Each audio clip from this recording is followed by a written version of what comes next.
tackling financial reporting, especially when you're gearing up for the ACCA exam, well, it can feel like a big construction project. You really need that solid base, don't you? Oh, absolutely. You can't just jump into the detailed standards. Exactly. Can't put the roof on without the foundations. And for FR, uh, trying to apply IFRS without grasping the core principles underneath, well, it just doesn't work. It's like building on sand. Which is why we're here. Welcome to the deep dive. Today, we're really getting into something fundamental, especially for you ACCA students. We're zoning in on Chapter 4 from the official FR study guide. That's right, the principles around the basis of preparing financial statements, kind of the bedrock. We've got the study guide, obviously, but also this visual overview, which is pretty handy. It maps out the key bits of Chapter 4. Yeah, lays it out nicely. So, our mission today. Let's unpack these core ideas, figure out why they're so important, and really see how nailing them now is just crucial for the FR exam and, honestly, for understanding accounts properly later on, too. Think of it as your essential revision for this cornerstone chapter. Chapter 4 is like the ground floor. Right. And the study guide says it clearly, doesn't it? You need this theoretical framework before you can really start applying the specific IFRS rules effectively. Okay, so let's get into it. This idea of the basis of preparation. If you're looking at that visual map, it's often right there at the top or center. What exactly is that? Well, it's not just one thing. It's the whole set of underlying assumptions and principles, the rules of the game, if you like, for how a company actually puts its financial statements together. The framework. The framework, exactly. The foundation for everything else. Got it. And from that foundation, the visual guide branches out. First stop seems to be general matters. Now, some of these might ring a bell from maybe financial accounting. They probably will, yeah. Yeah. But they gain sort of extra weight here in FR. These are the absolute non-negotiables. Okay, what are they? First up, fair presentation and compliance with IFRS. It basically means the accounts shouldn't just add up. They need to give a true and fair view. True and fair, meaning they reflect the economic reality. Precisely. Yeah. The real performance and position of the business. And you achieve that fair presentation by following the relevant IFRS accounting standards. Which brings us back to the whole point of the FR syllabus, right? Understanding and applying IFRS. So this first point is sort of central. It absolutely is. It's the goal fair presentation and the method IFRS compliance. Okay. What's next under general matters? Going concern. This is a really fundamental assumption. It underpins, well, pretty much everything in a standard set of accounts. Right, going concern. The idea that the company will just keep trading. For the foreseeable future, anyway. It's not about to shut down tomorrow. That's it, exactly. Unless there's strong evidence it won't continue, you prepare the accounts, assuming it will. And that's huge. Why huge? Because it changes how you value things. If a company isn't a going concern, you'd be looking at liquidation values, maybe breakup values for assets, not their value in ongoing use. Totally different numbers. Ah, okay. That makes a massive difference. So the numbers mean different things based on that assumption. And the third one? The third general matter is the accrual basis. Now this one, as you said, definitely echoes FA. The study guide intro even flags it as prior knowledge. But still fundamental for FR. Absolutely crucial. Accrual basis means we record transactions when the economic event happens, not just when cash moves.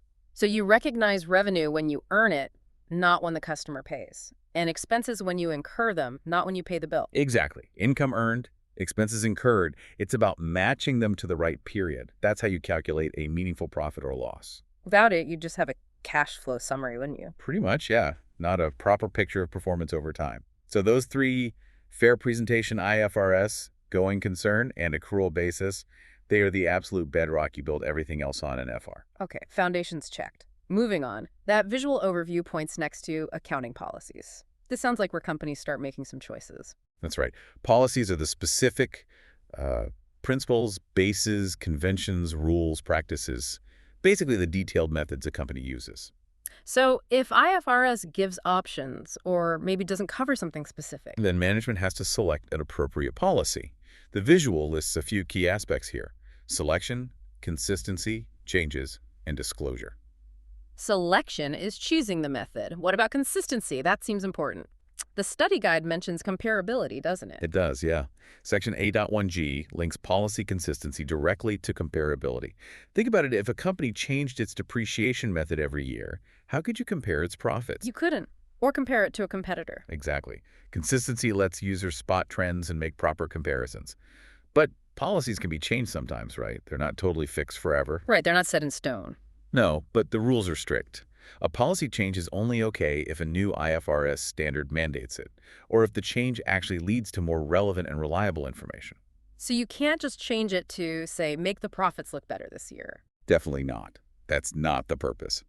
And, crucially, if you do select or change a significant policy, you have to disclose it. Explain what you're doing and why. So users can understand the basis of the numbers they're seeing. Understanding policies is vital for analysis then. Absolutely. Syllabus Area C interpretation relies heavily on understanding the policies behind the figures. Okay, clear. General matters, accounting policies. What's next on the map? Changes in accounting estimate.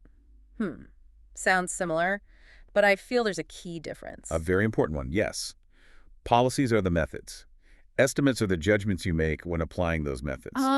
Because preparing accounts isn't always precise, is it? You often have to estimate things, predict outcomes. Like how long a machine will actually last, or how much of your receivables might go bad. Exactly those things. Useful lives, bad debt provisions, warranty costs, they all involve estimation. It's inherent in financial reporting. So what if your estimate changes? Maybe you get better information later on. You update the estimate, presumably, but how's the accounting treatment different from changing a policy? This feels like an exam point. It absolutely is. The study guide covers it in B9D.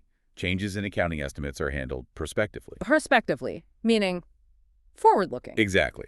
You apply the change in the current accounting period and in future periods if it affects them. You don't go back and fiddle with the previous year's numbers. Okay, so if you revise the useful life of an asset halfway through, you just change the depreciation charge from now onwards. You don't recalculate past depreciation. Precisely. The past is past with estimates. The change impacts now and the future. And, like policies, you need to disclose the nature and effect of significant estimate changes. Right, so the big difference. Policy changes often retrospective, estimate changes prospective. Got it. Nailing that distinction is crucial. It affects calculations, explanations, everything. Which brings us neatly to the last main area on the visual, errors. What if you just plain got it wrong in the first place? These are prior period errors. The definition is basically omissions or misstatements in past accounts because someone failed to use or misused reliable information that was available back then. So not a change in judgment, just a mistake, like missing an invoice or adding something up wrong. That kind of thing, yeah. It could have and should have been done right at the time.